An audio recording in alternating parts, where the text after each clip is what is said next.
আসসালামু আলাইকুম সবাইকে। বর্তমান সময়ে ইংরেজিতে কথা বলতে চায় না এমন মানুষের সংখ্যা খুবই কম। এজন্য আমাদের কিছু ছোট ছোট বাক্য জেনে রাখা খুবই জরুরি। এর ফলে আমরা ইংরেজিতে খুব সহজে কথা বলতে পারবো এবং আমাদের ভীতিটাও কেটে যাবে। স্পোকেন ইংলিশকে স্ট্রং করতে এই বাক্যগুলো জেনে রাখবো। চলুন সেগুলো কী কী দেখে নেওয়া যাক।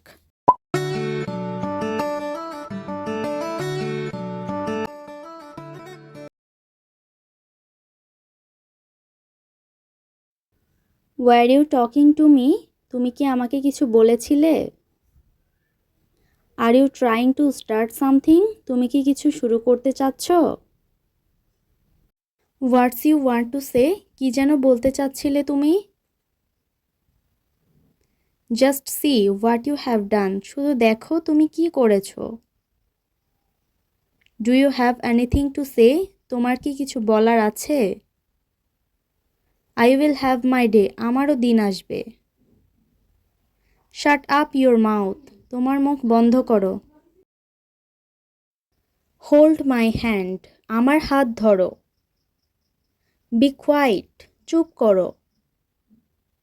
I will see you. আমি তোমাকে দেখে নিব।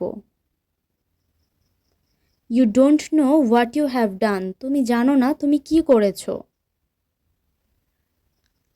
আর ইউ ক্রেজি? তুমি কি পাগল? Have you lost your eyes? তুমি কি চোখের মাথা খেয়েছো?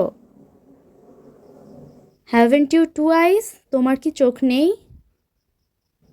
I hope you are proud of yourself. আশা করি তুমি নিজেকে নিয়ে গর্বিত। Are you happy now? তুমি কি এখন খুশি? Are you mad or something? তুমি কি পাগল নাকি অন্য কিছু? Are you satisfied? তুমি কি সন্তুষ্ট? How could you have done this? তুমি এটা কিভাবে করতে পারলে? You never said. তুমি কখনোই বলনি। পরবর্তী ভিডিওতে এমন আরও কিছু শর্ট সেন্টেন্স আসবে। এতক্ষণ সাথে থাকার জন্য ধন্যবাদ।